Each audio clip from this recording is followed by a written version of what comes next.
We'll guide you through how to use ClickUp like Fredo Bang. If you find this helpful, consider subscribing and liking the video. First, open your web browser and go to the ClickUp website. Log in with your credentials or create an account if you haven't already. Fredo Bang is known for using ClickUp to streamline his music projects and collaborations, so let's dive into setting it up in a similar way. Once logged in, you'll want to start by creating a new workspace. Click on the Possum New Workspaces button in the sidebar. This is where you can manage different aspects of your projects. Name your workspace something relevant, like music projects. After your workspace is set up, you need to create a space within it. Click on Possum New Space and name it something like Album Production.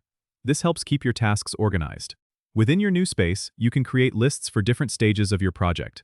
Click on Possum New List and name it according to your workflow, such as songwriting, recording, or mixing. Now, let's add some tasks.